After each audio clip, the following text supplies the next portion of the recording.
Hey everyone, how's it going? Phil Monteleone, the book peddler here, and it's a nice night out, chilly night here in Smithville Flats, New York. If you haven't, I hope you like and subscribe to my channel, The Book Peddler. You can stay up to date on book picks, in-store, out-store activity, book reviews, and interesting videos like this one. I'd like to dedicate this video to Scylla Books.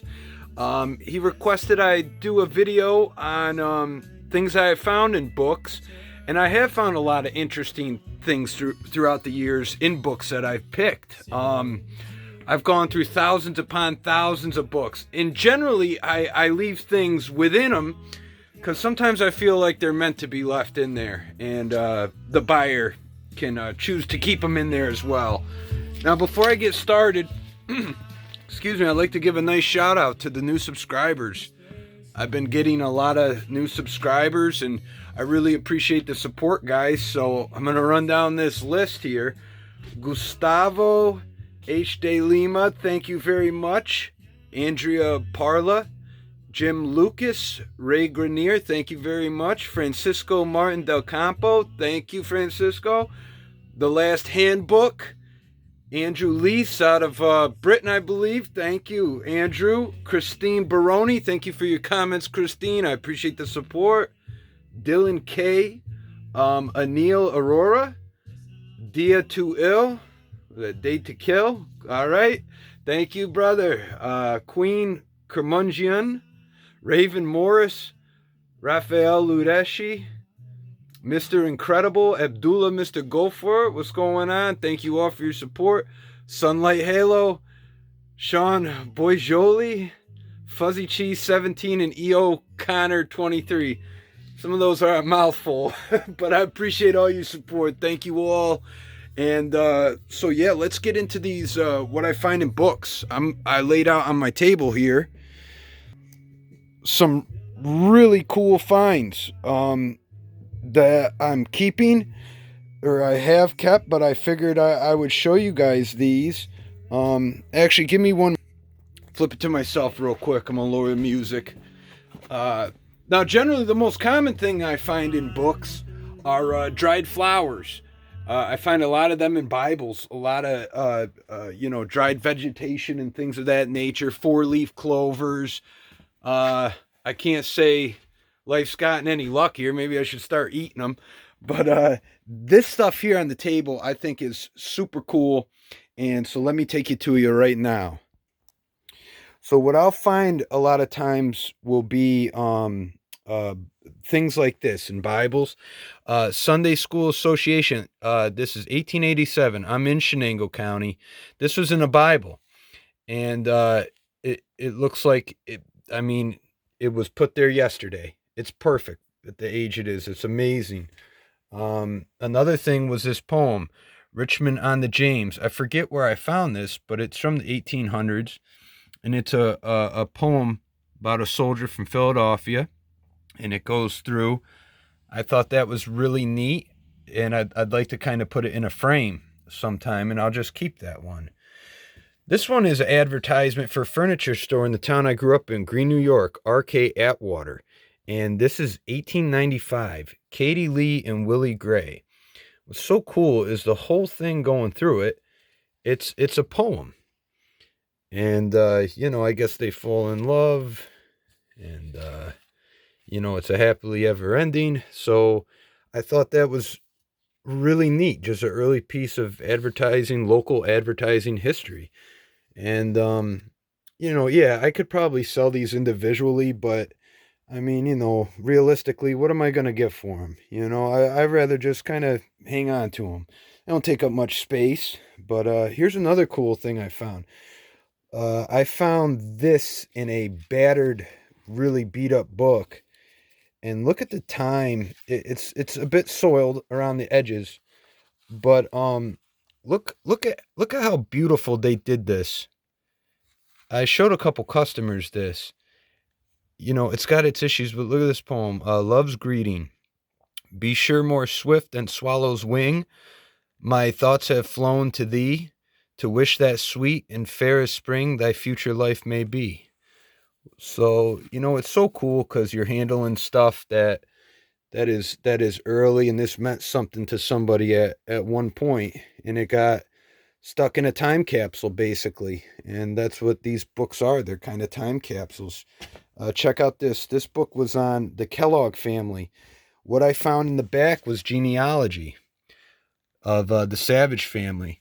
This says record of the family of Captain Joseph Savage, father of Gideon Savage, as following. Born 1737. It goes through the names. I thought this was amazing. Another thing I find a lot is obituaries. So, anyways, all these are documents. And this was actually on one of the worst book picks I was ever on. And this is the only thing I found that was really interesting. And so I put this aside because I thought it was extremely interesting. And there are obituaries of the Savage family right here. So the book is beat up and held together by tape. But these are some really neat things I find in books. Again, they are like time capsules. So another thing, close that, was here's a book I was going to keep for myself. It was Possession and Exorcism. I kind of have an interest in psychopathy and possession. I've read a number of material on it. And in the secular world, I guess, you call it psychopathy. The religious world, possession. The two are almost like very similar, the traits and everything. But besides the point, I found this inscription in this book. My own daughter is possessed. I have worked for 3 years to, I think, extinguish or something, the demon, exorcise demon. Adoption is possession. So that was kind of spooky, huh? So that was this book, and it had this newspaper article in here. And Wrath of Pulp Patriarch. So anyways, I thought that was kind of interesting, some of the inscriptions found. Now let me take you over here. I'm going to show you a couple more really cool things. And these are the most recent of recent finds. I bought this book, Field Book of American Wildflowers. And in it, it was this little envelope. And in that envelope was this celluloid bear right here. And see, what you're supposed to do is you're supposed to place the little bear, in the left hand after you breathe upon the palm. And this is a cute advertising piece. Binghamton's about 30 minutes from me. And this tells you what kind of tea you need for your ailment based on how the bear curls. So breathe on the old palm. Let's see what I need here. Hold on. Let's see how the boy curls. So it looks like his feet are curling a little towards his head.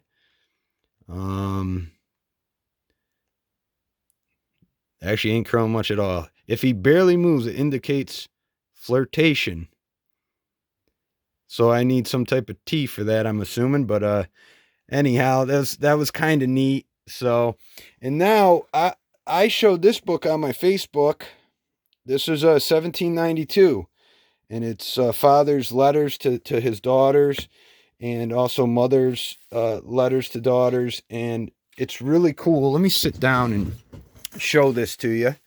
Sorry guys, I'm working with one hand here, but I hope you're enjoying the video. In the front is actually sewn in a poem called Despair. And you see the sew marks there? And it goes around to the back. And hold on, let me get a little bit of, something for support here. Move this. And this book was given to one friend to another. And so right here, it says, when you see this, remember me, Sally Chase.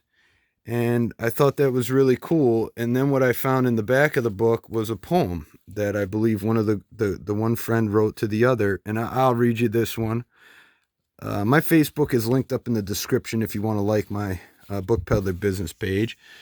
Look at that writing right there. And so it says, and now, my loving sister, since you and I must part, may the love of God forever fill our heart. And if we never meet no more, here in thy world below, may we meet upon the shores where living waters flow. And there the Lord will make for us from sin and sorrow to praise him to eternity, to whom all praise is due. Hold on, one more page.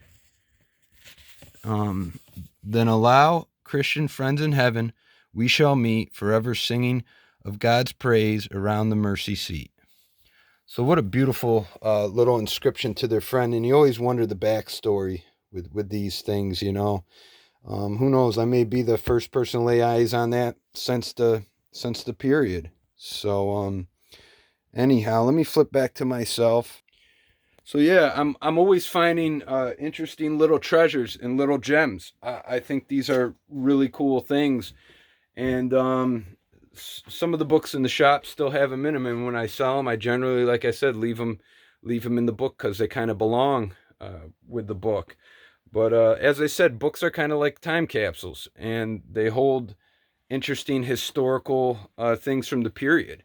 And I get a kick out of it. So I appreciate Scylla Books for recommending this video. It was kind of fun putting the stuff together, and just remembering other things I found. I found $2 bills, nothing of great significance monetary wise, but to me these things are really special, and I'll preserve them because I think they should be preserved. So okay, everyone. I really hope you enjoyed this video. If you have any other suggestions for other videos, feel free to write them in the comments below. I appreciate everyone's support. And until next time, take care.